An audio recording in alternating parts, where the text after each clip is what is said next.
서문, 서울의 밤, 검은 그림자 2023년 여름. 서울은 그 어느 때보다 더 뜨겁고 화려했다.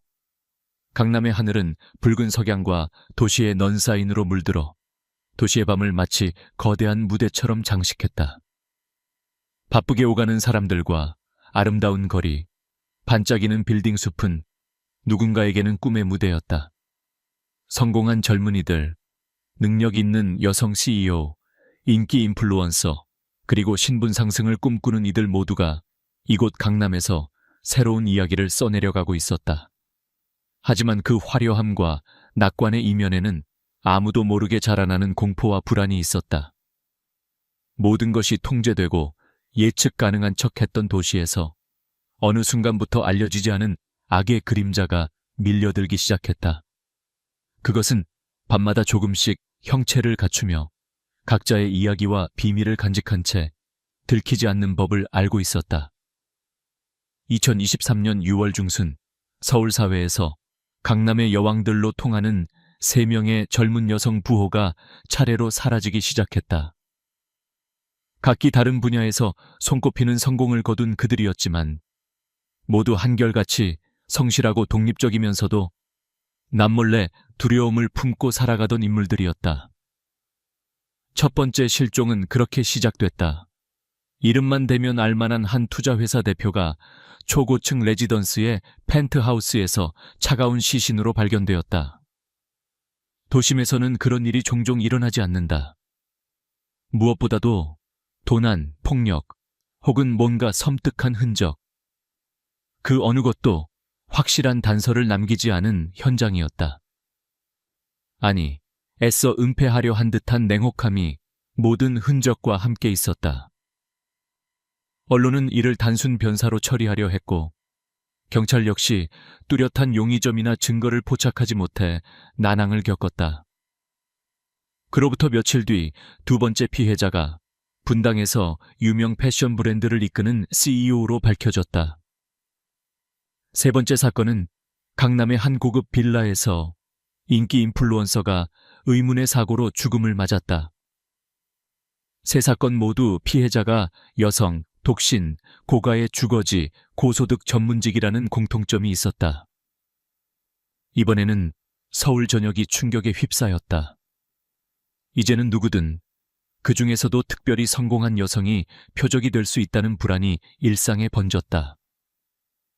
범인에 대한 단서는 거의 없었고 언론은 급기야 밤의 사냥꾼, 강남의 암흑신, 보이지 않는 살인자 등 자극적인 별명을 붙이며 공포와 혐오를 부추겼다. 온라인 커뮤니티와 SNS에서는 각종 소문과 음모론이 퍼졌다. 피해자들의 공통점은 무엇이냐? 내부자의 소행이냐? 남성 혐오 범죄냐? 계급 투쟁이냐? 귀신이 씌었다는 미신까지. 강남 일대의 부유층 여성, 커뮤니티에선 개인 경호원을 두고 이사하는 사례까지 속출했다.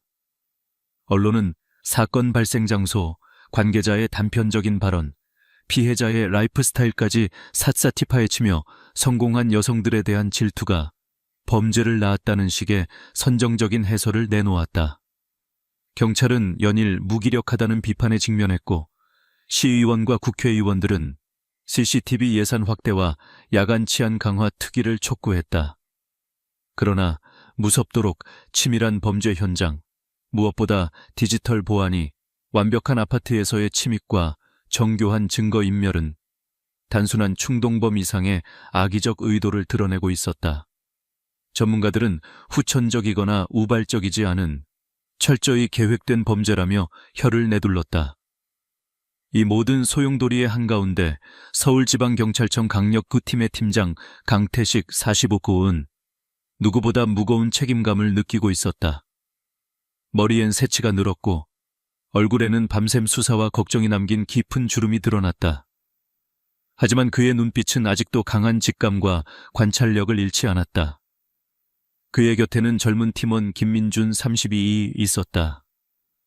최신 범죄 수사 기술과 빅데이터 분석, AI 활용에 능한 그와 베테랑 강태식은 서로의 부족함을 채우며 세대 교차 형사팀을 이루었다.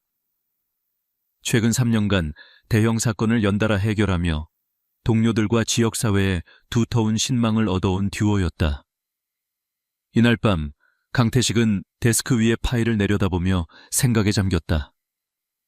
피해자들의 공통점, 그리고 매번 정밀하게 차단된 CCTV, 손상되지 않은 출입문, 그리고 흔적 없는 정리력. 이건 현장 경험이 풍부한 전문가 아니면 불가능하다. 그의 생각은 자연스럽게 군 특수부대나 용역 보안회사 출신 등 일반인과는 차원이 다른 스킬을 가진 자에게로 향했다. 그러나 여전히 왜 하필 이들인가라는 동기를 찾지 못해 해답은 너무나 멀어 보였다. 시간이 흐를수록 도시의 밤은 질식할 듯한 긴장으로 뒤덮였다. 고급 아파트 단지에는 비상 경계령과 여성 1인 가구 경계 강화 안내문이 붙었다. 택시와 대리운전 기사들은 늦은 밤에도 두세 번 신분증을 요구받고 경비는 초과 근무가 일상이 됐다. 심지어 강남 일대 헬스장, 골프장, 샵에는 낯선 남성 접근 금지 시범 서비스가 도입됐다. 그럼에도 사람들은 스스로를 지킬 수 없다는 무력감에 밤마다 불안에 떨었다. 밤의 도시. 빛나는 창과 환하게 밝은 대로변 사이 어둠 속에선 무언가 보이지 않는 공포가 점점 더 짙어졌다. 여자 혼자 엘리베이터에 타는 것, 밤늦게 귀가하는 것, 주차장 조명이 순간 어두워질 때마다 모두가 얕은 한숨을 내쉬었다. SNS엔 나도 표적이 될까봐 무섭다는 인증글이 끊이지 않았다. 피해자의 가족과 주변, 그리고 강남 성공 신화를 꿈꾸던 수많은 사람들은 보이지 않는 살인마가 곧 우리의 삶을 파괴할지도 모른다는 일종의 존재론적 불안을 품게 됐다. 그러나 그 누구도 몰랐다. 이 모든 비극의 근원에는 단순한 질투나 증오, 혹은 미신이나 우발적 충동이 아니라 복잡한 감정과 이해관계, 그리고 무엇보다 정밀하게 계산된 계획이 숨어 있다는 사실을, 보통 사람의 도덕과 상식을 답습하지 않는 새로운 악의 형태가 나타난 것이었다. 누군가는 그것을 사회구조의 병리라 여겼고, 누군가는 오직 한 사람의 광기라 믿었다. 더 불행한 것은 이런 혼란과 공포의 한가운데서 시간은 누구도 기다려주지 않는다는 것이었다. 경찰은 사건을 해결해야 했고 시민들은 강남의 밤을 지켜내야 했다. 그리고 이 어둠의 끝에서 또 한 번의 비극이 예고되고 있었다. 강태식은 결심했다. 숨겨진 진실, 보이지 않는 악의 실체를 반드시 밝혀내겠다고. 그의 노트에 적힌 첫 문장이 밤의 서울을 관통했다. 이 도시는 너무 크다. 하지만 악은 언젠가 반드시 발각된다. 첫 번째 사건, 제이하우스 펜트하우스의 밤, 2023년 6월 16일. 서울 강남구의 아침은 평소처럼 분주하게 시작되었다. 하지만 이날 아침 고요했던 도시의 공기는 제이하우스 펜트하우스에서 울려 퍼진 한 통의 신고, 전화와 함께 음울하게 굳어버렸다. 아침 7시. 청소와 식사 준비를 위해 제이하우스 32층 펜트하우스에 출근한 시간제 가사 도우미 박 씨는 평소와 달리 현관문 패드에 비밀번호를 누르던 손끝부터 쎄한 낌새를 느꼈다. 문은 완전히 잠겨 있었고 아무런 흔적도 보이지 않았다. 하지만 내부에 들어서자 진공 팽팽한 공기가 박 씨를 덮쳐왔다. 대표님, 오셨나요? 박 씨가 조심스레 집안을 둘러봤지만 대답은 들리지 않았다. 모서리에 가지런하던 구두 한 짝이 어긋나 있었고 향기로운 커피 향 대신 잦은 먼지와 미묘한 철 냄새가 거실을 맴돌았다.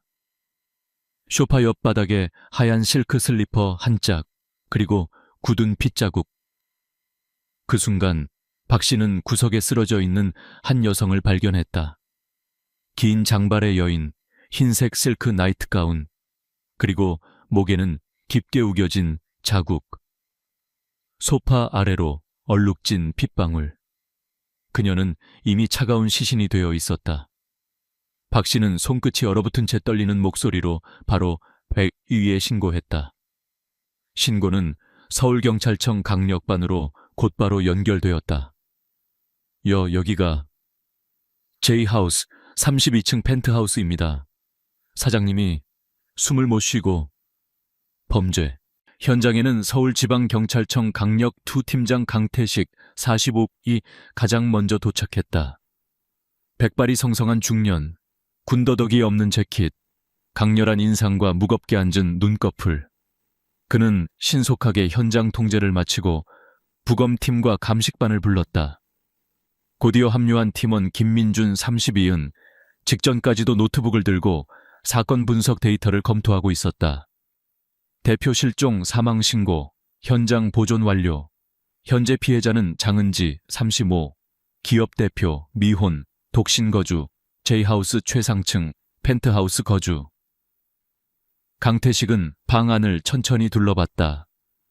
소파 위 흩어진 고급 쿠션, 넘어져 깨진 와인잔, 꺼진 분위기 조명, 벽에는 피로 얼룩진 손자국. 현관문, 창문, 베란다 모두 잠금 상태. 하지만 내부엔 뭔가 뒤틀려 있었다.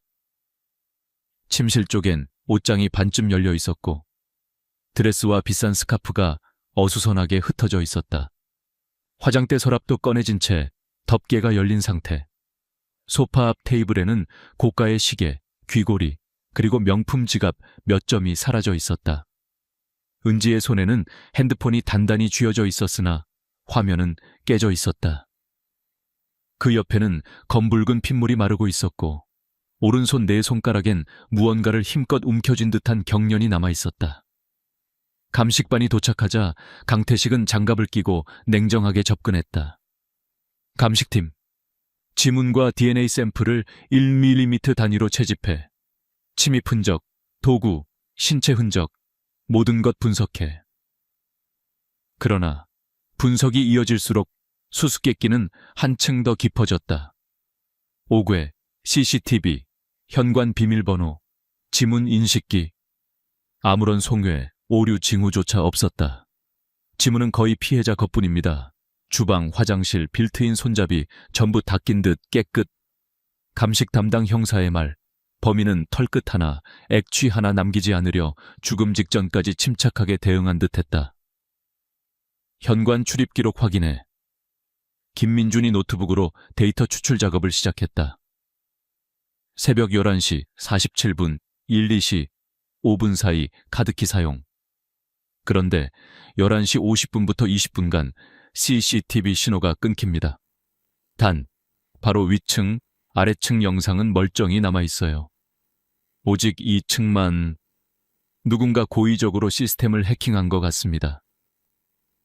그럼 내부 사정에 매우 정통하거나 해킹 기술 혹은 보안 전문 훈련을 받은 자일 가능성 또는 강태식의 눈빛이 바싹 날카로워졌다. 소파 위에 떨어진 혹시 모를 머리카락 한 올도 수거했다.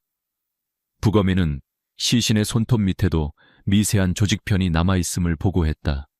피해자 장은지는 35세, 어린 나이엔 지방 명문여고 수석 졸업, 서울대 경제학과, 5년 만에 연매출 수천억대 투자회사의 CEO까지 올라섰다. 고요하지만 치열했던 그의 삶. 최근엔 대형 프로젝트 발표와 기자간담회에서 여성이 행복한 강남 프리미엄 라이프를 외치던 모습이 기사로 소개되기도 했다. 사건 당일 새벽, 개인 트레이너와의 채팅, 마지막 은행 이체 내역, 최근 고가 미술품 구입 등 평소와 다름없는 일상이 이어졌다. 기록상 그 시간에 집안에 들어온 다른 사람은 없고 관리사무소 출입 기록 확인해도 불심 방문은 없습니다. 하지만 강태식이 도면을 확인하다가 거실 창가에 작은 창문 프레임 표면 스크래치를 하나 발견했다. 혹시 외벽통에 침입 가능성? 안에서 밖으로 혹은 그 반대. 초고층 건물에서 특별한 장비나 노련함 없이 노출된 그곳을 누가 이동할 수 있단 말인가. 경찰은 조심스럽게 체계적 프로파일링에 들어갔다. 단순 강도는 아니다. 도난품 외에도 고가 미술품, 예술품은 건드리지 않았다. 피해자의 신체에 강한 족쇄 흔적, 그리고 저항 흔히 있지만 가족이나 연인 사이에서 흔히 나타나는 격렬한 감정적 증거는 없음. 현관 출입 정보, 정보 보안의 치밀함, CCTV 해킹 등으로 미루어 볼 때 군, 특수부대, 보안업계 혹은 그에 상응하는 경력의 소유자일 가능성. 사망 전후 피해자의 휴대폰 사용 내역에는 위협 전화, 익명 메시지 없음. 강태식은 말했다. 이건 단순 범죄가 아니야. 동시에 피해자는 누군가에게 표적이 되어 왔을지도 몰라. 수사팀은 장은지의 최근 비즈니스 파트너, 퇴사한 경호원, 과거 스토킹 신고 이력, 그리고 소셜 네트워크까지 전면적으로 조사하기 시작했다. 이 소식이 오전 10시 뉴스에 보도되는 순간 강남 전체에 경고음이 울렸다. 유명인, 여성, 독신, 초고가 주택, 누구도 안전하지 않다는 위협. 한 정치인은 강남 여성 1인 가구 특별 치안 대책을 세워야 한다고 주장했다. 소셜 네트워크엔 피해자의 성공, 여성 CEO의 삶, 이를 둘러싼 낭설과 음모론이 불타오르기 시작했다. 그러나 강태식과 김민준, 그리고 서울 강력반의 첫 번째 수사는 악몽의 시작에 불과했다. 물끄러미 거실을 내려다보며 강태식은 혼잣말했다. 이 정도 침착함과 계획적 침입, 그리고 흔적 없는 증거 인멸. 이건 평범한 범죄자가 아니다. 그리고 이 도시엔, 그 밤엔 또 다른 무언가가 숨어 있다. 이렇게 해서 J하우스 펜트하우스의 첫 번째 살인사건은 서울의 평범한 아침과 함께 알 수 없는 긴장과 수수께끼를 남긴 채 도시 전체를 뒤흔들기 시작했다. 그날 이후 서울의 밤은 더 이상 평온하지 않았다. 두 번째 사건, 디자이너 김보라의 침묵. 2023년 6월 29일 서울 강남구 압구정동의 새벽 공기는 평소와 다르지 않았다. 비가 내린 뒤 가볍게 젖은 밤 공기가 도시 전체를 살짝 식혀놓고 영롱한 청명의 아침이 오려 하고 있었다. 그러나 그 평온은 아침 8시 30분 김보라 32의 보조 디자이너 이설인이 출근과 동시에 비명을 지르며 깨졌다. 김보라는 20대 후반부터 자신만의 패션 브랜드를 일궈내 여성 창업자와 디자이너로 연예계와 재계 인사들 사이에서 유명세를 얻은 인물이었다.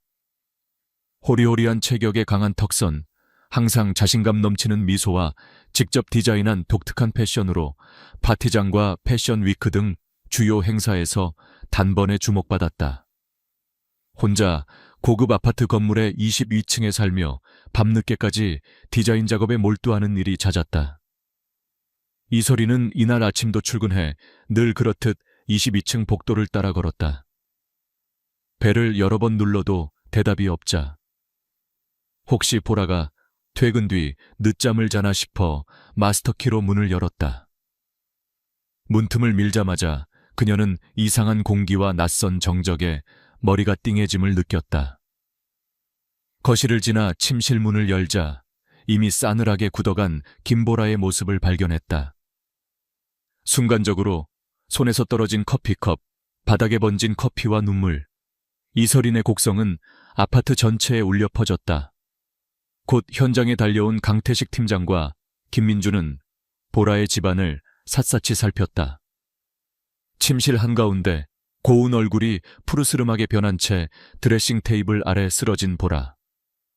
손목에는 비닐 타입 케이블 타이 자국이 남아 있었고 얇은 잠옷은 심하게 구겨진 상태였다. 사망 추정 시간은 새벽 2에 3시 사이.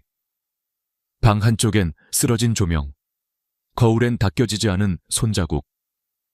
침구와 카펫 위엔 뒤엉킨 옷가지와 작은 피자국들이 남아 있었다. 거실의 미니배선은 술잔 하나가 넘어져 마른 흔적만 남았고 뭔가 끌려간 듯한 흔적이 입구 쪽까지 이어져 있었다. 화장대 위 고급 명품 액세서리, 손목시계, 팔찌 등이 사라졌고 지갑에는 현금 일부만 남아 있었다. 김민준이 즉각 보안 시스템을 체크했다.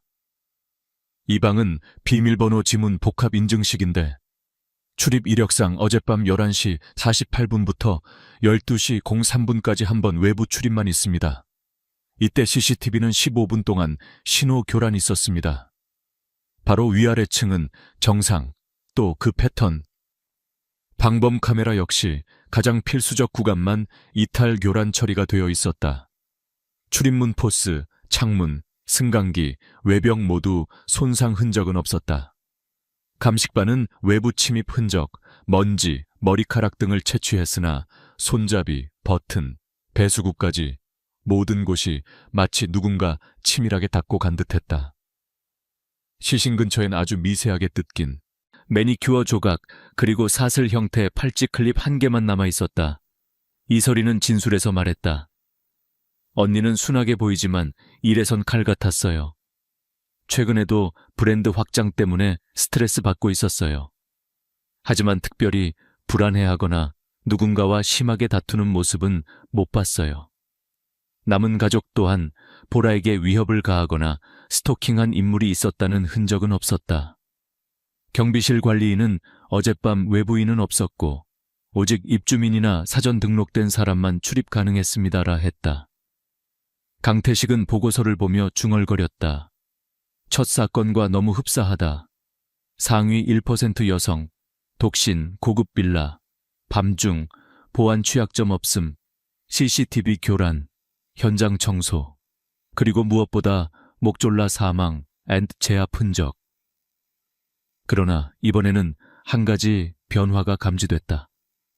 부검회의 소견에 따르면 보라는 사망 전 약 2030분간 손이나 발이 묶인 채 협박과 두려움 속에 방치된 시간대가 있었다. 손목에 깊은 자국, 회복되지 않은 혈액순환, 작은 긁힘 등은 범인이 급하게 처리하지 않고 어떤 과정 자체를 음미했을 가능성을 보여주었다. 이놈, 점점 담대해지고 있습니다. 첫 사건과 달리 시간이 늘었고 뭔가를 즐긴 흔적이 보여. 강태식은 고개를 떨궜다. 이런 식이면 다음 피해자도 전혀 예측 못해. 그리고 점점 잔인해질 것. 김민주는 데이터 분석을 이어가며 두 피해자의 모든 사회적 연결망, 인맥, 거래처, 일상 동선을 포착했다. 그러나 아무런 교차점이나 겹치는 조직, 남자친구, 지인, 가족, 심지어 활발한 SNS상에서도 접점이 전무했다. 형사님, 이건 완벽한 랜덤 타깃이라 보기 어려워요. 패턴은 있으나 동기는 오리무중. 이때 감식반에서 새로운 소견이 들어왔다. 김보라의 손끝에 검은색 잉크 자국, 그리고 현관 하단에 아주 미세한 플라스틱 조각. 김민준이 재빨리 현장 CCTV를 다시 분석했다. 문제의 시간대, 잠깐 보안 불량 상태에서 보라의 층에 배달원이 오가는 모습이 어렴풋이 포착됐다. 누구지? 배달 어플 기록과 보라 씨의 핸드폰, 알림 로그를 전부 취합해야겠어. 이 사건이 알려지면서 강남의 패션 업계와 여성 사업가 커뮤니티는 완전히 패닉에 빠졌다. 성공한 여성, 혼자 사는 사람은 모두 자기 이야기가 될까 두려워 밤마다 자가 방범 시스템을 재정비했고 동네엔 일시적으로 경호원 업체 문의가 폭증했다. SNS에는 밤간 더 이상 안전한 집은 없다. 강남 여성 사건 등의 해시태그가 트렌드로 떠올랐다. 심지어 패션계 유명인들까지 우리는 누가 다음 표적이 될지 몰라 매일 잠 못 이룬다 는 위기감 어린 인터뷰를 잇따라 내보냈다. 강태식은 밤샘 회의에서 선언했다. 명확하다. 단독범, 고퀄리티 스킬, 아마도 군경 혹은 그에 준하는 자. 이 자는 벌써 범죄 자체를 작품처럼 다루고 있어. 타깃은 돈과 명성 혹은 부에 대한 원한이 뒤섞였을 듯하다. 그리고 더 위험한 건 사냥 본능이 점점 더 극대화되고 있다는 점이다. 이런 변화는 곧 주기가 짧아지고 폭력성이 더 거세진다는 신호다. 그러나 정작 범인의 정체와 동기에 대한 단서는 아직 어디서도 찾을 수 없었다. 서울은 다시 한번 밤의 공포에 빠져들었다. 누구도 알지 못한 채 또 다른 치명적인 밤이 다가오고 있었다. 이로써 두 번째 사건, 김보라의 죽음은 단순 연쇄살인을 넘어 범인이 점차 대담해지고 잔혹해지며 서울 전체에 더 깊고 단단한 그늘을 들이우는 계기가 되었다. 강력반의 추리와 불안, 사회적 파장, 남은 자의 절망이 모두 쌓이며 다음 국면이 임박했음을 암시한다. 세 번째 사건, 블로거 조인혜, 화려함 저편의 죽음, 2023년 7월 13일. 폭염이 한창이던 서울, 강남구 신논현 역 인근에 새로 지은 초고층 펜트하우스. 단지는 여전히 인기 블로거들과 셀럽, 젊은 창업가들의 상징이었다. 그 중에서도 29세 인플루언서 조인혜의 이름은 패션, 라이프스타일, 여행 분야에서 누구나 한 번쯤 듣고 지나쳤을 만큼 유명했다. 자신만의 취향과 성공을 과감하고 투명하게 공개하는 신세대의 아이콘. 그녀의 일상은 늘 팬들의 관심을 받았고 수십만 팔로워들은 그녀의 오늘에도 좋아요를 눌렀다. 그러나 7월 13일 새벽 그녀의 SNS는 갑자기 멈췄다. 아름다운 삶을 즐기자던 해시태그가 마지막으로 남았을 뿐 더는 새로운 이야기도 빛도 올라오지 않았다. 당일 오후까지 연락이 닿지 않자 조인혜의 매니저이자 친구인 서은별이 연락을 받지 않는다는 불안 속에서 직접 펜트하우스에 올라갔다. 문은 잠겨 있었고 인터폰도 반응이 없었다. 관리사무소와 함께 마스터키로 문을 열고 들어간 순간 그녀는 곧장 욕실에서 심장 멎을 듯 한 장면과 마주했다. 조인혜는 새하얀 욕실 타일 위에 반쯤 젖은 잠옷 차림으로 쓰러져 있었다. 허리 높이의 욕조 옆, 목에는 고급 샤워가운의 벨트가 질끈 묶여 있었다. 바닥에는 핏기 어린 물자국, 깨진 핸드폰 조각, 뿌리치려 애쓴 듯 벽 모서리에 찍힌 손톱 자국, 미세한 금속 부스러기 등이 유난히 또렷했다. 포도주 잔 하나 그대로 식탁에 엎어져 와인 자국이 손등에까지 벗겨진 채 말라 있었다. 다급히 119에 신고하는 은별의 목소리는 격렬하게 떨렸다. 곧 수사팀과 감식반이 긴급 출동했다. 조인혜 29는 평소 현란한 SNS 속 일상, 모험적인 해외 여행기, 자신의 외모와 라이프 스타일을 솔직하게 드러내며 또렷한 호불호, 직설적 언행으로 젊은 세대의 우상처럼 여겨졌다. 그러나 매니저의 진술에 따르면 본질적으로 매우 섬세하고 감정이 깊으며 최근 사업 확장 문제, 협찬 출처와 악플 논란 등으로 심신이 지쳐 있었다. 아파트는 서울에서도 손꼽히는 초고가 단지이며 그녀 역시 빨리 성공하면서 종종 시샘 악의적 관심을 받기도 했다. 그럼에도 혼자 사는 것을 즐겼고 평소 밤늦게까지 집에서 콘텐츠 제작을 하거나 촬영팀과 회의 작업을 이어가는 일이 잦았다. 조사팀은 곧바로 집안 구조와 현장에 집중했다.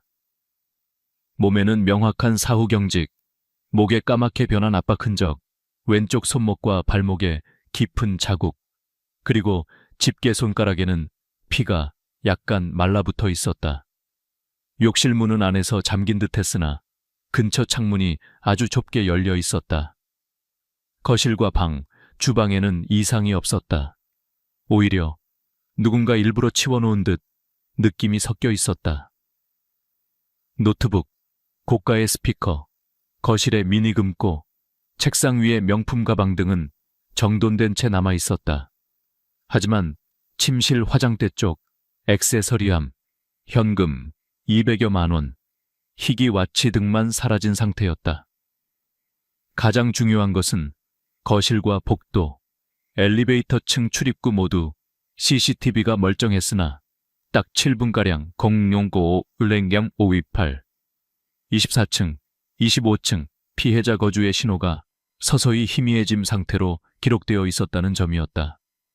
기술적으로 매우 숙련된 해킹 흔적이었다. 더구나 거실 베란다 바깥 난간 25층 높이에는 누군가가 밟고 넘어간 듯 미세한 흙 자국과 손자국, 무척 작은 흠집이 남아 있었다. 진짜 이번엔 방법 자체가 변했어. 김민준이 쥐고 있던 태블릿을 내려놓았다. 트렌드가 더 대범해졌어요. 그리고 만약 저 바깥 베란다를 이용했다면 이건 경험 없는 사람은 진짜 죽음을 무릅써야 가능한 행동입니다. 강태식 팀장은 천천히 손으로 머리를 쓸어 넘겼다. 첫 번째, 두 번째 사건 때와 비교해 피해자와 범인의 근거리 접촉, 행동 주기, 그리고 위험 감수 심리 다 한 단계 업그레이드다. 더 자신감 있고 두려움도 없어 보인다. 그리고 증거인멸 역시 한층 더 집요했다. DNA 샘플, 머리카락, 지문이 완벽히 제거되어 있었음에도 현장 수집된 손톱 및 미세 혈흔에서 아주 소량의 외부 DNA가 검출됐다. 조사팀은 즉시 분석을 의뢰하고 이전 두 사건과의 일치 여부 그리고 피해자의 일상 접촉자들 모두를 대조했다. 3중 살인에 전부 강남 상류층 여성 독신이라는 또렷한 공통점. 이미 언론은 서울 상류층 살인마, 강남의 그림자 습격자라며 타블로이드식 경쟁 보도를 쏟아냈다.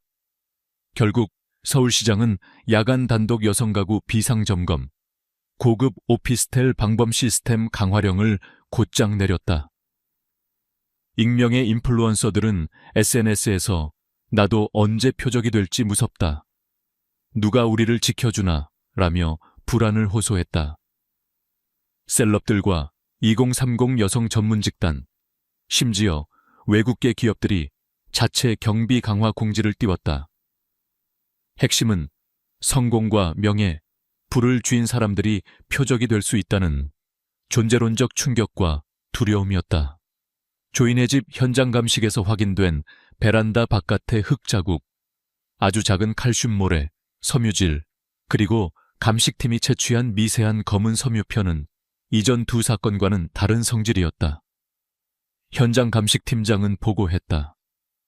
이 먼지와 섬유는 도시 흙이 아니라 조금 더 특수한 공사장이나 오래된 훈련시설 주변에서 볼 수 있던 미네랄 성분입니다. 그리고 섬유는 군복 내피에서 흔히 쓰이는 직물과 유사해요. 이 단서에 김민주는 모든 서울 시내의 과거 군경 훈련장 지도, 최근 리모델링 공사장 카드, 해당 섬유 취급 전문점을 마치 방정식 풀듯 비교 분석하기 시작했다. 동시에 모든 용의자 후보들 중 이와 관련 깊은 경력, 이동 패턴을 가진 이를 서서히 좁혀갔다. 그 즈음, 정밀 분석 DNA에서 피해자와 유전자 일치하지 않는 남성 외부 DNA가 검출됐다. 이전 피살 사건들의 감식 샘플과도 상당 부분 일치하며 수사팀은 점차 윤곽을 좁혀 나가기 시작했다. 밤샘 조사 끝에 강태식 팀장은 기록을 정리하며 말했다. 이건 이제 단순 범죄가 아니라 사회 전체를 노린 일종의 메시지야. 혹은 자기 자신을 세계에 드러내는 일종의 범죄 예술로 진화하고 있다. 우리에게는 열흘 도 없을지 모른다. 이 속도로라면 곧 또 한 명이 희생될 거야. 김민주는 두터운 데이터 맵을 바라보며 고개를 떨궜다. 이번엔 반드시 실마리 잡아야 합니다. 늦으면 진짜 걷잡을 수 없어요. 환하게 빛나는 서울의 밤, 그 이면에는 검은 실루엣이 점점 더 현실로 드러나고 있었다. 세 번째 살인의 그림자는 이제 시민 전체에게 깊은 두려움과 긴장의 사슬을 남겼다. 이제 강력반 형사들도 그리고 서울도 그 누구도 안심할 수 없었다. 다음 표적이 누구인지는 아무도 알지 못한 채 다시 밤이 내려앉고 있었다. 이로써 조인의 사건은 성공, 젊음, 자유의 상징이 무너지는 충격과 함께 연쇄살인범의 대담성과 범죄의 진화, 수사팀의 절박함, 그리고 결정적 단서에 힘입어 이후 전개의 분기점을 예고한다. 범죄 심리 전문가, 어둠의 실체를 그리다. 조인혜 사건 현장의 노을이 아직 가시지 않은 어느 저녁, 서울지방경찰청 강력기팀, 사무실엔 맥빠진 정적과 두텁게 쌓인 문서 더미가 진을 치고 있었다. 끈질긴 추적에도 불구하고 진상은 더욱 미궁에 빠지는 기분만 들었다. 강태식 팀장은 피로가 진득하게 밴 손으로 기록들을 훑으며 말했다. 이대로 가면 네 번째 피해자는 시간 문제야. 동기도 인물상도 모든 단서가 미로처럼 엉켜 있군. 그런 특수수사 상황에서 팀은 독특한 시도로 방향을 돌렸다. 그들이 찾은 마지막 방법은 바로 범죄 심리 프로파일링, 사건을 직접 겪지 않아도 인간의 어두운 동기 행동 패턴을 해부해 지도를 그릴 수 있는 전문가의 냉철한 눈이었다. 오후 3시. 강렬한 여름빛이 유리창을 타고 들던 그날, 강력 2팀 회의실엔 작은 긴장감이 돌았다. 심리학, 범죄 분석 분야에서 국내 최정상 자리에 오른 연세대학교 한정미 교수 50세가 호출받았다. 그녀는 검은 안경테, 가지런한 짧은 머리, 노트북 가방 하나만 들고 침착하게 등장했다. 첫인상조차 차갑고 예리하다는 느낌을 줄 만큼 주변의 시선을 압도했다. 먼저 피해자들의 정보, 사건 현장 사진, 감식 보고서 전체를 조사했습니다. 한 교수의 목소리는 고요하고 또렷했다. 기자들이나 대중처럼 표면적 정보를 해석하지 말고 본질의 배열과 의미를 떼어서 이해해야 합니다. 강태식을 비롯한 팀원 모두 노트와 펜을 손에 쥐고 심호흡했다. 세 사건 모두 가해자는 계획적입니다. 침입 과정에서 거듭 프로페셔널의 감각이 드러납니다. 교수는 오후 햇살 아래 투명하게 빛나는 화이트보드에 큰 원을 그리며 말했다. 단순 강도의 무자비함이 아니다. 목적이 단순한 금품 탈취라면 미술품이나 대형 가전, 예술작품은 훨씬 가치 높은데 건드리지 않았다. 출입문 손상, 보안카드 기록, CCTV 해킹, 현장 청소 등 매번 누군가가 보고 있다는 것. 자신이 언제든 통제할 수 있다는 자신감이 느껴진다. 제압 방식, 손목, 발목 결박, 그리고 범행 후 냉정한 증거 인멸. 특히 두 번째와 세 번째 사건에서는 피해자를 일정 시간 억류, 위협하며 변칙적 성적 가학의 흔적, 통제감 추구가 나타난다. 최소 23년 이상 전투나 공작 혹은 보안 경력이 쌓인 인물임이 분명합니다. 범죄 직전, 직후의 감정 조절, 분노 폭발 없이 계획된 이동, 전형적인 군경, 안보 특수 출신의 행태죠. 이 범인은 단순히 돈이나 충동적 분노 때문에 움직이지 않습니다. 피해자 모두 사회적으로 성공한 젊은 여성이며 자기 분야에서 주목받고 독립적, 대중적으로 인정받던 인물들입니다. 범인은 그들에게 단순한 재산, 물리가 아니라 존재 자체에 분노 내지 억압감을 품었습니다. 성공, 자립, 힘을 가진 여성에 대한 강한 적대감, 혹은 질투 내지 피해의식. 이건 개인 역사 속 깊이 묻힌 자신이 절대 쟁취할 수 없는 것에 집착하며 내면의 분노를 증폭시킨 결과입니다. 교수는 천천히 피해자별 프로필과 현장의 심리적 흔적을 하나씩 연결했다. 범인은 어느새 금전이나 사치 이상의 존재 파괴, 즉 상대방의 삶, 사회적 위치, 안전감 모두를 박탈함으로써 스스로의 무력함을 해소하고 있습니다. 이런 유형은 보통 조직에서 박탈이나 실패 경험, 중요 타인, 여성 상사, 연인, 가족으로부터 모멸 혹은 거부, 군 경력에서의 부적응, 쫓겨남, 사회적 약자임을 내재적으로 인식, 이 조합에서 탄생합니다. 범행 대상은 우연이 아니라 치밀한 지적, 물리적, 그리고 감정적 선택입니다. 피해 여성들은 모두 비교적 폐쇄적이고 사적 정보가 드러나지 않았음에도 누군가는 꾸준히 그들의 패턴을 수집, 해킹, 불법 정보 접근, 혹은 사회적 교차점 내지 감시를 통해 타깃을 결정한 흔적이 있습니다. 정보 수집 능력, 이동 동선 파악, 경계 회피, 조직 범죄 수사 경험, 혹은 군내 특수 임무, 첩보, 수색, 경계, 경력일 확률이 매우 높습니다. 첫 번째 범죄에서는 조용한 분노, 신속한 침입, 짧은 체류, 표정만 실행. 두 번째, 세 번째 사건으로 갈수록 범인의 쾌감, 통제욕이 커집니다. 희생자의 공포 피해 과정에 집중, 점차 자신에게 유리한 감각적 연기를 가미합니다. 이건 통제불능의 사이코패스라기보다 내면에 왜곡된 정의감 내지 복수대리 같은 고정관념과 유사합니다.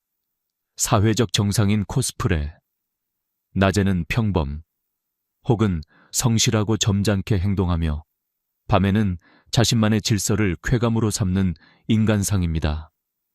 한정미 교수는 모든 메모와 패턴 최종 종합표를 회의실 스크린에 띄웠다.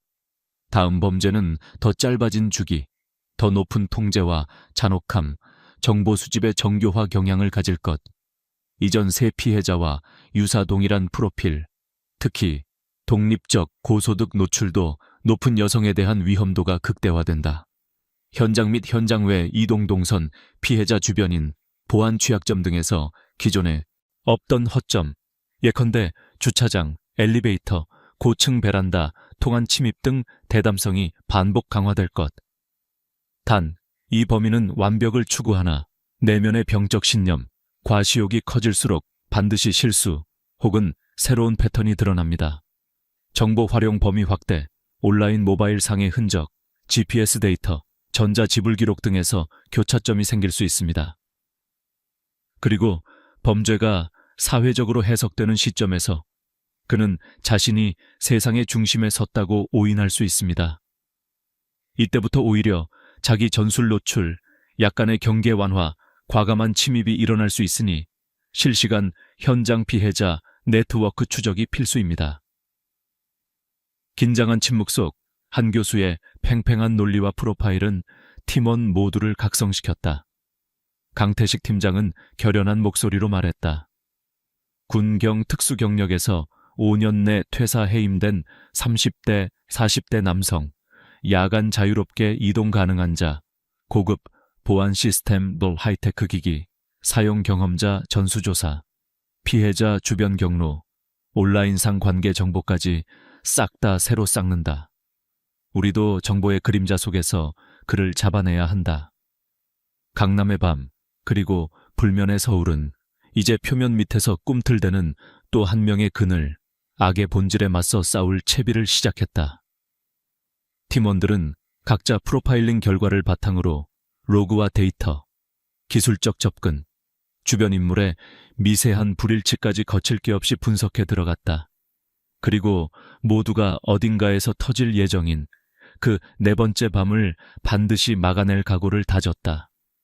막다른 국면, 경찰에 쏟아진 극심한 압박 서울시의 어스름이 내려앉으며 세 번째 사건의 충격 여파가 좀처럼 가라앉지 않던 7월 중순. 강남 압구정 신논현 일대 고급 레지던스들은 밤이면 아예 조명을 끄고 경계 태세를 한껏 높였고 SNS와 언론도 성공한 여성 1인 가구, 상류층 표적 살인이라는 키워드를 연일 대서특필했다. 그러나 경찰의 수사는 교착 상태에 빠져 있었다. 세 건의 충격적인 연쇄 살인을 두고 범인의 단서도 명확한 용의자도 결정적 물증조차 나오지 않은 채 시간이 흘렀다. 서울지방경찰청 강력2팀 사무실. 책상 위엔 서류와 감식 보고서, 범죄 현장 사진, 각종 디지털 로그, CCTV 교란 분석 자료가 쌓여 있지만 어느 하나 이 사람이다 라고 찍을 만한 용의자는 끝내 좁혀지지 않았다. 담당 형사들은 밤새 커피에 의존해 두꺼워진 다크서클을 버티며 서로의 보고서를 돌려보았다. 형사 김민주는 침묵 속에서 휴대폰 위치 추적 로그와 피해자 주변 사람들의 모바일 패턴을 끊임없이 분석했다. 강력반 막내는 수십 건이 넘는 참고인 조사 결과를 엑셀에 정리하며 이 모든 데이터가 어느 순간 하나의 점으로 이어질까 자주 혼잣말을 하곤 했다. 팀장 강태식은 자꾸만 패턴 바깥의 단서, 숨겨진 연결고리를 추적했지만 확신할 만한 흔적은 좀처럼 보이지 않았다.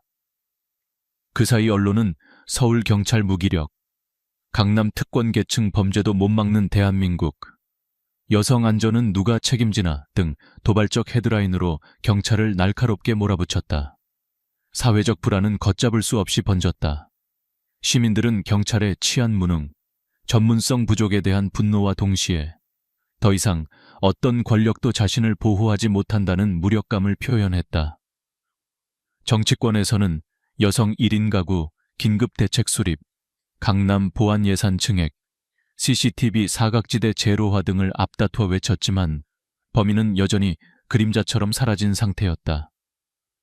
특히 피해자들이 모두 하이엔드 주거지, 철통보안, 유명인임에도 속수무책으로 당했다는 점에 시민들은 심리적으로 더욱 큰 패배감과 불신을 품었다. 수사팀 내부의 분위기도 점점 사나워졌다. 경험 많은 형사들은 이런 악질 사건에서 묻힌 단서란 결국 누구보다 애절한 집념과 우연, 그리고 시간을 견디는 힘에서 나온다.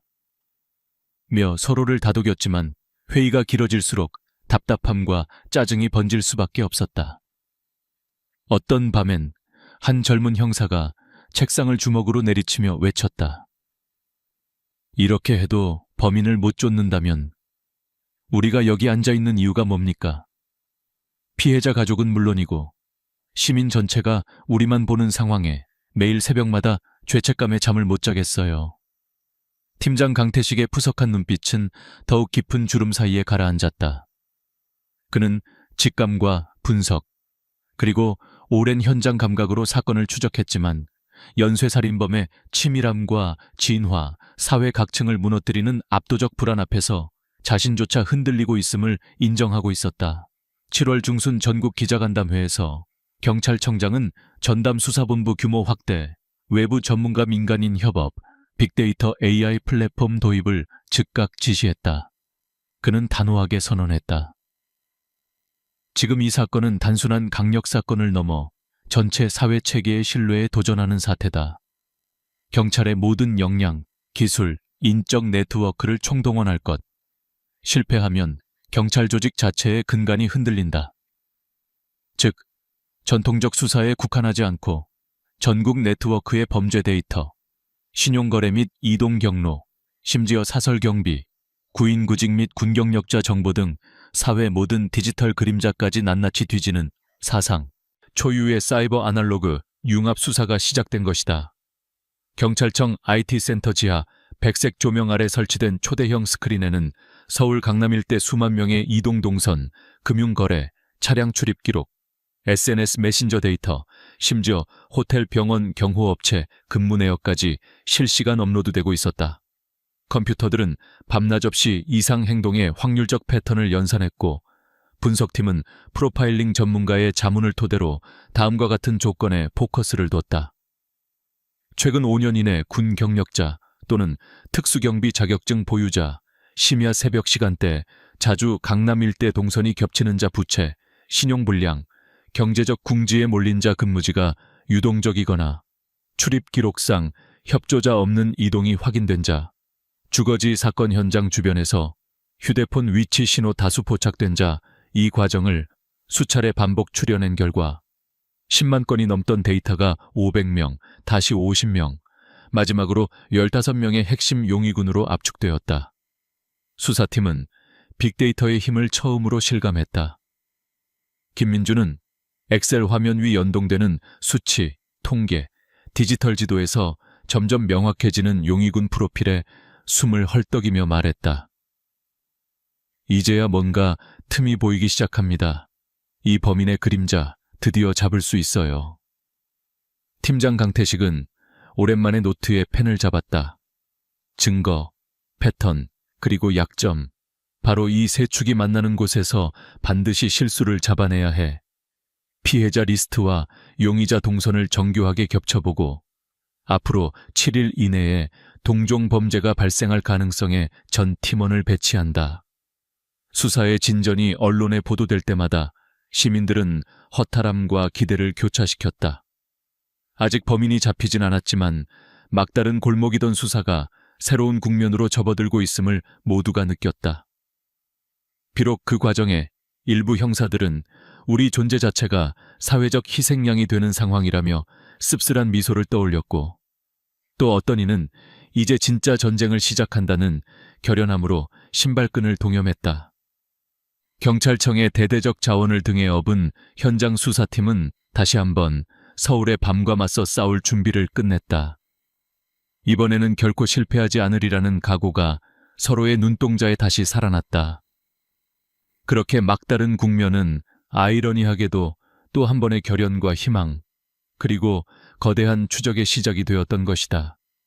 유일한 생존자, 임신부 윤설아의 등장 한 달 이상 서울을 얼어붙게 만든 강남 연쇄 강력 사건의 수사팀과 시민사회가 절망에 익숙해질 무렵 믿기 힘든 기적과도 같은 소식이 퍼졌다. 2013년 7월 20일 밤 또 다른 상류층 여성의 집에서 침입 강도 사건이 발생했으나 피해자가 최초로 가까스로 살아남은 것이다. 주인공은 바로 30세의 수입 수출 회사 대표이자 임신 7개월 차였던 윤설아였다. 설아는 평소와 같이 늦은 업무를 마치고 서초구의 자택 복층 아파트로 돌아왔다. 밤 11시 무렵 산모용 허브차를 마신 뒤 침실에서 휴대폰 메시지를 확인하던 중 현관문 쪽에서 미묘한 소리가 들렸다. 아파트 현관 이중 잠금도 체크했는데 환청인가? 그러나 이내 거실 조명이 깜박거렸고 동시에 뒤에서 냉기가 뒷덜미를 스쳤다. 누군가 마치 어둠과 한 몸이 된 듯 등 뒤로 다가왔다. 설아가 비명을 지르기도 전에 입이 손수건으로 틀어막혔고 뒤이어 차가운 케이블 타이가 손목과 발목에 감겼다. 침입자는 기계적으로 움직였다. 조용히, 빠르고 흔들림 없이. 그러나 설아는 임신부였다. 뱃속의 아기를 본능적으로 품에 안으며 흐느끼며 애원하기 시작했다. 제발, 제발, 제 뱃속에 아기가 있어요. 제발 살려주세요. 제발, 우리 아기는 아무 죄 없어요. 좁은 공간에 울려 퍼진 외침. 그 순간 한동안 침묵하던 침입자의 움직임이 확연히 멈췄다. 마스크 너머로 낮게 쉰 숨소리. 잠시 무언가 혼란해진 듯한 숨막힘. 침입자는 멈칫했고 태아를 지켜달라는 절박한 설아의 호소에 아예 두어 걸음 뒤로 물러났다. 잠시 두 손을 떨던 그 남자는 결국 설아의 시계를 벗기고 지갑 속 현금만 재빨리 챙기더니 용서해달라는 듯 벽을 짚으며 재빠르게 사라졌다. 시간이 얼마나 지났을까? 설아는 몸을 겨우 일으켜 휴대폰으로 119에 신고했다. 경찰이 현장에 도착했을 때 그녀는 여전히 울음과 경련 사이를 오가고 있었다. 형사들은 곧장 사건 현장을 봉쇄했다. 차분히 대기하고 있던 설아는 진정제 처방을 받고 정신적 안정이 될 때까지 응급실 간이실에서 팀장 강태식과 단독 면담을 가졌다. 용의자의 얼굴이나 채취, 목소리는 기억나시나요? 아니요. 너무 어둡고 그는 마치 로봇처럼 최소한만 움직였어요. 단, 내 아기 이야기를 들었을 때 온몸이 얼어붙은 것처럼 멈췄어요. 현장에는 예상과 달리 피해자 몸과 손톱 아래 미세한 피부 조각이 남아 있었다. 또한 바닥 근처에 흙먼지와 희미한 진흙 조각도 검출됐다. 이는 이전 사건과 DNA, 물질 비교를 통해 결정적 열쇠가 될 수 있었다. 뉴스는 CCTV 교란, 고급 아파트, 동일 수법의 강력 범죄라는 보도를 연이어 내놓았다. 그러나 그와 동시에 피해자가 임신부라서 살았다는 새로운 국면이 전국을 뒤흔들었다. 전문가들은 한국 사회에서 태아와 영적 존재, 불가침의 생명에 대한 범죄자, 본인의 신화적 공포 내지 미신 영향이 작동했다는 해석을 내놓았다. 일각에서는 연쇄살인범이 태아 혹은 임신부에 대한 심리적 저항이나 트라우마를 가진 것이 아니냐는 추측도 이어졌다. 피해 여성 커뮤니티에는 아기가 당신을 살렸다. 여성, 특히 임산부의 생명력에 대해 다시 생각한다는 격려와 위로가 쏟아졌다. 경찰청에서도 최초의 생존자를 통한 공개 수사를 강화하기로 결정했다. 팀장 강태식은 이번 사건에서 뚜렷이 균열이 나타났음을 직감했다. 이 연쇄범은 완벽함을 추구했지만 이번에 처음 내면을 드러냈다. 즉, 예기치 못한 상황, 임신부의 절규 앞에서 자기도 모르게 약점을 노출한 셈이지. 형사 김민주는 DNA, 진흙 조각, 도주 전 현관문 센서 기록 등 본격적으로 흔적을 쫓아야 할 시점을 선언했다. 특히 설아의 침착함, 보호 본능이 범인 심리에 결정적 동요를 일으킨 점에 주목했다. 팀은 이제 기존의 슈퍼맨 같은 초인적 범죄자가 아닌 구체적이고 심리적 틈이 드러난 인간상을 추구하게 되었다. 된 고통 끝에 설아는 끔찍한 두려움 속에서도 아이를 지키겠다는 집념으로 참았던 자신의 행동을 돌아본다. 내가 아니었어도 여성이 아니라 남성 혹은 단순한 약자가 그 자리에 있었다면 살아남지 못했겠지. 하지만 내 아기는 내 목숨보다 중요한 존재였으니 난 원초적으로 필사적이었어. 설아의 용기는 향후 법정 진술과 수사 협조, 트라우마 상담 과정에서도 빛을 발한다. 6. 수사 국면의 전환. 범인의 약점 집중 경찰은 즉각 임신부, 태아, 혹은 생명에 대한 미신 공포와 연관된 과거 전과자, 군 경력자, 부모나 가족 트라우마 이력, 사이비 종교 및 심리장애 여부 등 방대한 심층 자료로 용의자를 좁혀가기 시작한다. 동시에 이번 사건에서 결정적 DNA와 물리적 단서 확보에 성공하면서 빅데이터 분석팀의 교차 검증 속도도 가속된다. 이 사건 이후 서울 상류층 여성들은 무적도 성벽도 없다던 절망에서 벗어나 최소한의 생존 가능성이 있다며 조그만 위안을 삼았다. 시민들은 임산부 설아가 남긴 말, 아기를 생각하며 포기하지 마세요에 힘을 얻었다. 경찰 역시 오랜만에 명확한 반전의 희망을 품고 작전 회의를 속도감 있게 준비했다. 이렇게 윤설아 생존자 사건은 이전과 완전히 다른 심리적 충격과 현실적 단서, 새로운 수사 전환점으로 이어진다. 형사와 시민 모두에게 베요민의 틈, 인간으로서의 한계를 확인시켜준 앞으로 결말을 예고하는 중요한 전환점이 됐다. 주요 용의자 특정, 이영국 임신부 윤설아 사건을 기점으로 형사들과 빅데이터 분석팀은 희박했던 실마리 속에서 구체적인 인간의 얼굴을 발견할 수 있다는 희망을 회복했다. 현장의 미세한 DNA, 바닥에 남겨진 진흙 자국, 그리고 설아의 집 주변의 이동 기록, 모든 조각이 새롭게 교차되기 시작했다. 빅데이터 수사팀은 범인의 심야 출입 기록, 고층 아파트 밀집 지역의 휴대전화 위치 정보, 근방 구직 사이트, 택시, GSP 이력까지 수십만 건의 로우 데이터를 반복적으로 대조 분석했다. 이번 사건의 진흙 성분은 뭔가 다르다. 포렌식 분석관은 설아 집 조인의 사건 현장, 그리고 며칠 전 강남 인근 공사장 진출입로에서 극히 유사한 석회질과 군용 작업화 흔적을 발견했다. 동시에 설아의 손톱에 남은 미세 피부 조직의 DNA 샘플은 미등록자로 확인돼 국립 데이터베이스와 동등 비교를 거쳤다.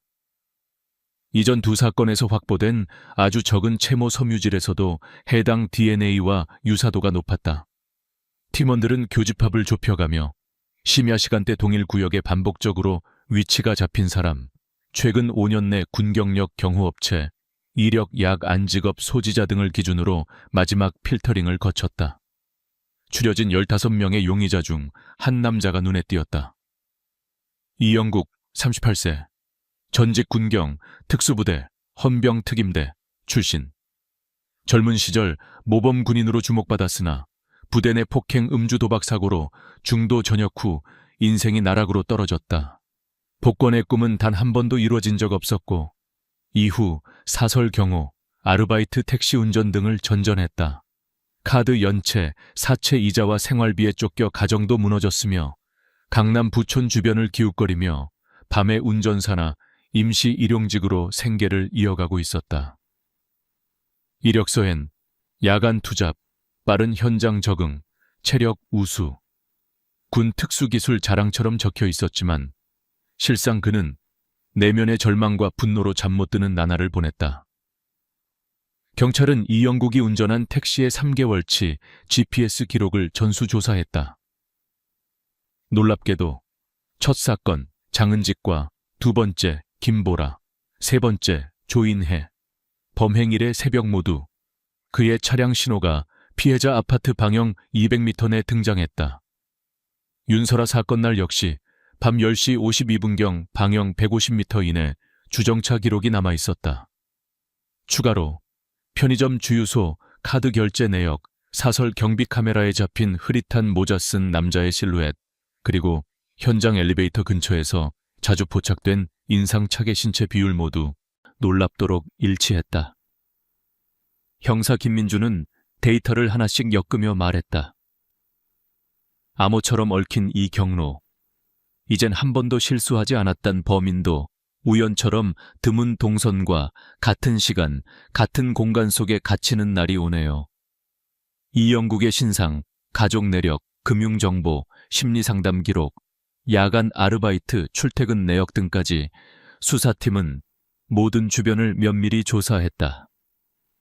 그의 동생 역시 경제적 파산, 폭력 피해로 고통받았으며 어머니는 오랜 조현병 투병 생활로 최근 연락이 끊겼다. 한정미 교수는 프로파일링 회의에서 사회적 욕망과 적개심, 실패 경험, 가족 분란, 이 모두가 폭발적으로 뒤섞여 있다. 범죄의 동기가 복합적이고 수치심과 피해의식이 공존한다고 진단했다. 수사팀은 실제로 그를 바로 체포할 결정적 카드가 아직 필요하다고 판단했다. 곧 이영국의 근무지를 감시하면서 24시간 밀착 추적과 동시에 주변 모든 디지털 금융 동선이 추적됐다. 이영국은 계속해서 야간 택시, 심야 아르바이트를 겸하며 한동안 잠적했으나 가족이나 동료들에게 마지막으로 인생을 역전할 수 있는 일거리가 있다는 의심스런 말을 남겼다. 수사팀은 현장 근처 랜덤 대기, 부촌 여성 타깃, 카드 GPS 신호를 추적하며 야간 특별 알바 제한 메신저를 통해 다수의 피해자 근접 여부까지 추가 분석했다. 운명의 날, 이영국의 택시 GPS는 또다시 현장 주변을 맴돌았다. 현장 인근 빌딩 내 휴게소 CCTV에 잡힌 그의 실루엣, 어설픈 변장, 그리고 린넨 가방 속에서 딱 첫 번째 범행에서 없어졌던 시계와 유사한 물건이 포착됐다. 이제 강력팀은 그를 주요 용의자로 공식 특정했다. 팀장 강태식은 지휘선상에서 작전 준비, 체증 자료, 체포영장 동시 진행을 명했다. 형사들은 피로와 긴장 사이에서 이제 마침내 마주할 순간이라는 묵직한 결의를 삼켰다. 유인작전, 완벽한 미끼 이영국이 용의자로 압축된 후 수사팀의 분위기는 극도로 팽팽해졌다. 하지만 그를 현행범으로 붙잡는 것은 또 다른 차원의 난도였다. 완벽에 가까운 침입 기술과 베테랑 범죄자의 경계심, 그리고 예상치 못한 돌발 행동. 강태식 팀장과 형사들은 진정한 한판 승부를 결심하게 된다. 오전 9시 경찰청 작전실. 한정미 교수, 디지털 분석팀, 강력 옌 2팀, 구성원 모두가 들어찬 가운데 문제의 한마디가 나왔다. 이영국은 자신감이 절정에 이른 상태다. 다른 형태의 고급 여성 1인 가구를 계속 탐색하면서 마지막 한 건을 더 할 가능성이 높다. 우리는 그가 절대 거부하지 못할 가장 이상적인 미끼를 준비해야 한다. 작전의 핵심은 현실과 완벽히 구분되지 않는 가짜 표적과 실제 경찰이 일체화되는 교란 작전. 여기엔 위장 신원, 가상 SNS 활동, 경제적 배경, 동선, 집안 구조, 생활 패턴 모두가 포함됐다. 작전의 중심엔 형사 김지수 27세가 자원했다. 긴 머리카락, 세련된 외모, 당찬 분위기의 그녀는 실제로도 서울대 경영대 출신, 짧은 기간 동안 무역업체 임원 경험을 갖췄다. 이번엔 김현아, 마치 뉴욕에서 입국한 재력가로 위장해 새로운 펜트하우스를 빌리고 소셜미디어엔 고급 레스토랑 쇼핑 업무 미팅 사진을 집중 업로드했다. 그녀의 새로운 휴대폰, 대형 수입차, 각종 카드, 명품 핸드백, 미술 소품까지 모두 형사팀과 IT 분석팀이 협업해 완벽히 세팅했다. 김지수는 한동안 실제로 반포, 압구정, 청담동 일대의 고급 부동산 중개업소에서 잠시 근무하며 자연스럽게 신규 부촌 거주자 이미지를 심었다. 작전은 기대치를 넘어 정교하게 설계됐다. 펜트하우스 내부엔 초소형 카메라 40대가 벽시계, 스피커, 조명기구 뒤와 현관 베란다 침실 곳곳에 매설됐다. 경계태세로 무장한 특수요원 5명, 그리고 외부 감시팀이 단지 내부와 주변 주차장에서 교대 근무에 들어갔다. 중앙통제실에는 실시간 데이터 분석팀이 폐쇄회로 모니터링, 출입 동선, 무선 통신 이상, 신호를 24시간 체크했다. 야간 정전, 블루투스 해킹 등 범인이 쓸 수 있는 침입 방법 모두를 실제 실행하면서 취약 지점을 테스트하고 보완했다. 김지수는 SNS 스토리, 메신저, 배달앱 등을 일상처럼 활용하며 철저히 혼자임을 반복적으로 암시했다. 간간히 실제로 외부 모임에 나가 사진을 남기거나 배달기사와 짧은 인사를 나누는 등 자연스러운 행동을 이어갔다. 그 사이 경찰 내부 첩보팀은 김현아의 계정을 교묘히 부촌 여성 타깃 전용 암시장 네트워크에도 흘렸다. 이 영국은 오랜 잠복과 모니터링 끝에 결국 김현아, 예르골 김지수의 계정을 주시하기 시작했다. 분석팀은 이 영국의 위치 기반 메시지, 택시 로그, 그리고 인근 아파트 벤치마킹, SNS 접속 시간대까지 실시간으로 확인했다. 운명의 밤이 다가왔다. 김지수는 평소대로 야근 후 혼자 집에 들어와 전등을 켜고 와인 한 잔을 옆에 두고 노트북을 펼쳤다. 새벽 1시경 외부 보안 카메라 하나가 오작동 신호를 보냈다. 이어 베란다 외벽 센서가 미미하게 진동했다. 분석팀과 특수요원 모두가 일제히 긴장했다. 김지수는 배운 대로 침착하게 침실 쪽으로 천천히 이동했고 그 순간 거실 내 암전, 한 남성이 창문을 타고 침입하는 실루엣이 확인됐다. 이영국, 전직 특수부대답게 베란다를 손쉽게 넘고 단 10초 만에 집 안에 진입했다. 그는 여느 때와 다름없이 손전등을 입에 문 채 침실 앞에서 조용히 문을 열었다. 김지수는 침착하게 순간 비명을 올렸고 바로 인접벽에서 대기하던 2명의 특수요원과 현관 초소 대기팀, 외부 감시조가 일제히 진입했다. 맞닥뜨린 이영국은 몇 초 망설였지만 초범이 아니기에 맹렬히 저항하기 시작했다. 실내에선 짧은 몸싸움과 함께 도주를 시도했으나 미리 예측해놓은 이동 경로를 차단당했다. 이윽고 제압당한 채 수갑이 채워졌고 압수된 백팩에는 특수 절당이, 케이블 타이, 장갑, 그리고 이전 사건에서 사라진 명품 시계 보석류가 있었다. 현장 탐문 결과 그는 김연아가 진짜 부촌 여성인가를 최후까지 의심하며 신분증 위 변조 여부까지 살폈던 것으로 확인됐다. 그러나 경찰의 정교한 전략은 그의 전체 루틴까지 한치의 오차 없이 파악해냈다. 거리는 아직 새벽이었고 수사팀은 각자의 통신기로 체포 소식을 전했다. 강태식 팀장은 깊은 한숨을 돌리고 모두의 노력 그리고 이 미끼 작전의 완벽함이 오늘 엄청난 일을 해냈다고 말했다. 김지수는 진한 눈물을 흘리며 진짜 위험이란 게 무엇인지 알았다는 감회를 남겼고 다른 요원들도 오랜 중압감에서 일제히 어깨를 풀었다. 하지만 이 순간 모두가 알았다. 이영국의 체포로 이 사건은 종결의 문턱을 넘었지만 진실은 아직 완전히 드러나지 않았다는, 어딘가 석연찮은 불길한 직감이 남아있음을. 대질신문과 이영국의 첫 자백. 이영국이 마침내 체포되던 새벽, 경찰청 특수감방의 공기는 그 어느 때보다 묵직했다.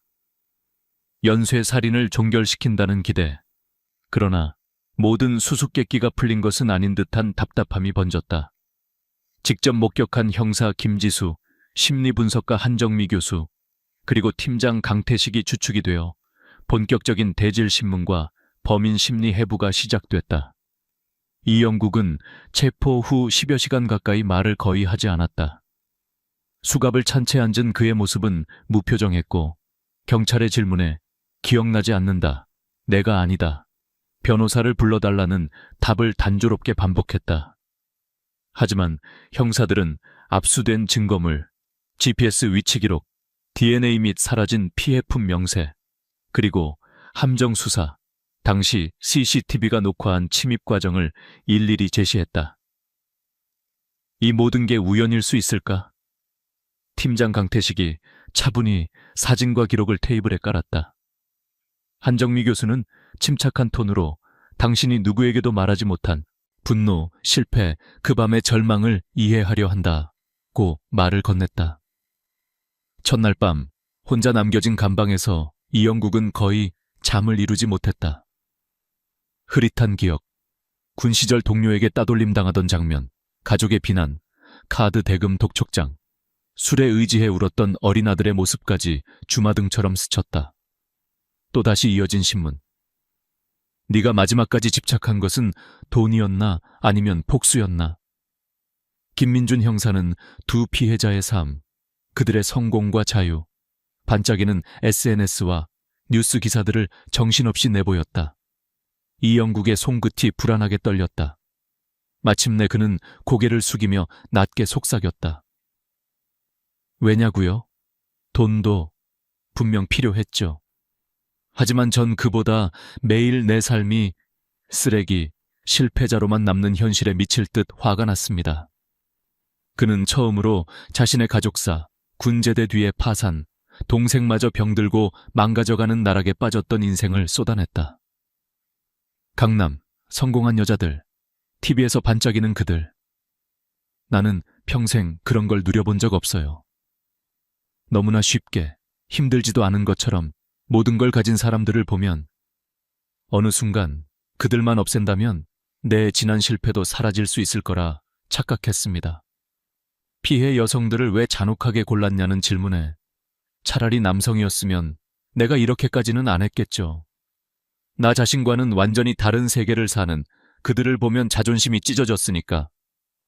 윤설아 사건에서 그가 살인을 중단한 이유, 그 밤을 묻자 이영국은 잠시 침묵에 빠졌다. 그 여자가 아기가 있다고 울부짖는데 갑자기 내가 어릴 때 듣던 태아의 혼령 얘기가 떠올랐어요. 죄 없는 생명을 해치면 그 업이 나에게 되돌아온다고.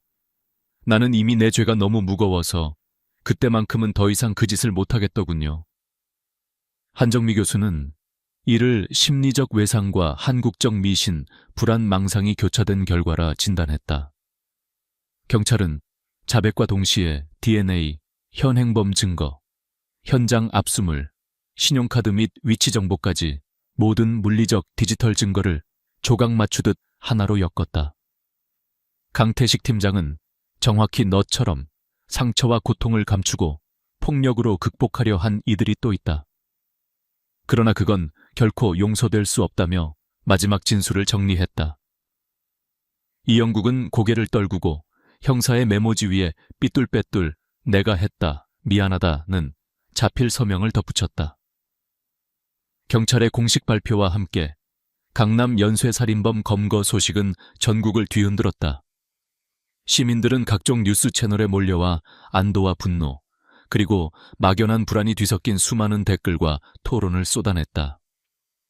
특히 생존자 윤설아는 공포와 트라우마 속에서도 경찰 조사 내내 담담히 자신의 경험을 증언하며 다수 시민에게 생명의 힘, 마지막 희망으로 떠올랐다. 하지만 형사팀은 기묘한 허탈감에 빠졌다. 모든 퍼즐이 다 맞춰졌나 싶었지만 뭔가 더 깊이 감춰진 이야기가 있을 수 있다는 불길함도 감돌았다. 팀장 강태식은 이번엔 범인을 찾았다. 하지만 이 사회 어딘가에 또 다른 어둠과 복수심, 고립과 불신의 씨앗이 남아있을지도 모른다. 고 조용히 말했다. 의혹, 진실의 반전, 여성주범의 정체 이영국이 자백하고 사건이 종결되는 듯 보이던 그 순간에도 수사팀의 일부 형사는 어딘가 설명되지 않는 모순과 누락된 그림자들을 감지하기 시작했다. 현장을 지휘하던 강태식 팀장은 첫 자백 후에도 기록을 반복해서 검토했다. 모든 것이 너무 깔끔하게 맞아떨어진다는 인상이 애초부터 사라지지 않았다. 특히 유일한 생존자인 윤설아의 진술은 마치 잘 짜인 대본처럼 완벽했다. 한치의 동요도 모순도 찾아볼 수 없었기 때문이다. 사건 현장에서 극도의 공포와 충격을 겪은 사람이 이렇게 일관적이고 침착할 수 있을까? 그동안 다뤄본 생존 피해자들과 뭔가 다르다. 심지어 언론과 경찰 내에서도 설아의 증언을 두고 지나치게 논리적, 기억력이 비현실적으로 정교하다는 뒷말이 오갔다. 강태식은 팀원들에게 사건 구조의 근간을 다시 그리게 했다. 임신부 설아가 지목한 범인의 행적과 실제 이영국의 이동 동선이 놀랄 만큼 정확하게 일치하는 점에 의문을 품었다. 설아의 증언 없이는 이영국이 이렇게 완벽하게 특정될 수 있었을까? 혹시 그녀가 범인 추적을 유리하게 설계했거나 심지어 그를 어떤 방식으로 유도한 건 아닐까? 팀은 설아의 과거 사업 내역, 금전 관계, 피해자들과의 연관성을 살폈다. 놀랍게도 3차례 사건의 피해자 모두 한때 설아 또는 그녀가 대표로 있던 회사를 통해 재정적 혹은 법적 분쟁을 겪은 사실이 드러났다. 특히 이영국의 친동생 역시 옛 계약 분쟁과 투자 실패로 설아와 적대 관계에 있었고, 결과적으로 이 가족이 몰락의 길로 들어선 결정적 원인도 설아 측이었다. 김민준 형사는 설아의 금융거래, SNS 메시지, 비밀 메신저 앱, 네트워크 IP 정보를 분석했다. 그 결과 범행이 일어난 각 날 밤 설아가 특정 위치에 머물며 미행이나 택시 호출 기록을 남긴 통신 접속 흔적이 포착됐다. 나아가 설아가 이영국의 휴대전화로 수차례 비상알바 구인 팝업, 우연을 가장한 메신저 접촉, 그리고 타깃 아파트에 대한 정보 전달 등 위장 메시지를 송신한 디지털 기록을 확인했다. 특히 수사팀은 그녀가 강남 상류층 바이럴 마케팅이라는 명목으로 실제로 각 피해자의 주소 출입 습관, 일정표 등 민감 정보를 지속적으로 수집 정리해왔다는 점을 권한 없이 밝혀냈다. 설아의 차분하면서도 철저한 평상심, 그리고 임신부의 약자 프레임을 적극적으로 활용하는 방식을 관찰한 한정미 교수는 이렇게 분석했다. 그녀는 완벽에 가까운 자기 연출 능력을 지녔다. 아마도 오랜 시간 자신에게 피해를 끼쳤다 생각하는 이들, 혹은 자신의 비즈니스에 위협이 된 이들을 철저히 쳐내려는 일종의 정의 실행 또는 복수의식이 내면화되어 있을 가능성이 크다. 설아는 이영국에게 재기불능의 인생을 남겼으며 그의 분노와 파멸을 극한까지 몰고 갔다. 이영국은 그런 설아의 지시와 정보에 무의식적으로 휘둘리고 자신이 살인을 결심한 것도 대상 선정도 거의 주입받은 것임을 미처 자각하지 못한 채 실행자 노릇을 한 것이었다. 경찰은 설아를 비공개 소환 조사를 시작했다. 그녀는 처음에는 이 모든 게 오해라고 일관했지만 금융계좌, 메시지 기록, 피해자 관계망, 미리 준비했던 알리바이 논리마저도 빈틈이 드러나기 시작했다. 왜 이영국을 알고 있었나요? 어떻게 이 많은 피해자의 동선을 정확히 설명할 수 있었지요? 사건 직전 가족이나 경비와 미리 연락한 사실은 없는지요? 설아는 순간순간 눈빛이 흔들렸지만 이내 다시 냉정하게 말을 이어갔다. 자신의 아이를 지키고자 했던 본능, 자신에게 해를 입힌 이들에 대한 응징, 그리고 사회적 약자임을 이용한 철저한 자기방어. 그녀의 내면에는 여러 얼굴이 혼재해 있었다. 이영국의 2차 신문 과정에서도 수사팀은 새로운 자료와 동기 구조를 설명했다. 그는 다시 차분히 고개를 끄덕이며 내가 그 짓을 할 수 있었던 진짜 이유, 누군가 나에게 길을 알려줬기 때문이고 그 사람은 설아였다. 라고 마침내 진술했다. 설아는 결국 모든 논리와 증거 앞에서 조용히 체념하며 긴 침묵 끝에 고개를 떨궜다. 최종 판결. 한국 땅에 내리는 정의 2024년 4월 서울중앙지방법원 형사대법정에는 피고인과 그 가족, 유족, 취재진, 그리고 끝없이 몰려든 방청객들로 긴장감이 감돌았다. 강남의 심야를 공포로 덮었던 연쇄 살인 사건과 그 배후의 충격적 반전. 시민들은 마지막 판결에서 과연 정의가 살아있는지, 한국 사회의 법과 윤리가 이번엔 제대로 작동하는지 모두 숨죽여 지켜보았다. 이영국은 차디찬 수의복 차림으로 증인석에 섰다. 수척한 눈빛, 과거의 오만은 사라지고 체념과 피곤함만 남아있었다. 윤설아는 짙은 회색 의상을 입고 변호인 단 옆에 앉아 있었다. 배는 이미 많이 부풀었고 아이에 대한 본능적 보호 본능이 느껴졌다. 그러나 그 이면에는 여전히 읽히지 않는 어두움이 번졌다. 방청석에는 희생자 가족들이 흐르는 눈물을 연신 닦고 있었고 기자들은 노트북을 두드리며 순간순간을 기록했다. 이 사건은 단순한 한 명의 광기가 아닙니다. 사회적 약자의 탈을 쓴 정교한 조력, 과거에 대한 증오와 집착, 그리고 치밀하게 설계된 정보 조작까지. 공범 윤설아는 본인의 경제적 사회적 위신의 상처를 받자 오랜 시간 피해자들을 조목조목 분석하고 이영국이 모든 혐의를 뒤집어 쓰도록 심리적, 디지털적으로 조작하였습니다. 피고인 이영국 역시 신분 상승의 욕망과 깊은 분노, 가정 붕괴의 절망에 잠식되어 잔혹한 폭력에 이르렀습니다. 검사는 오랜 방대한 증거자료, 금융기록, 메신저 내역, 범죄 심리 분석 등을 토대로 두 피고 모두 고의적, 계획적, 교사 및 심각한 범죄의 주체임을 명확히 주장했다.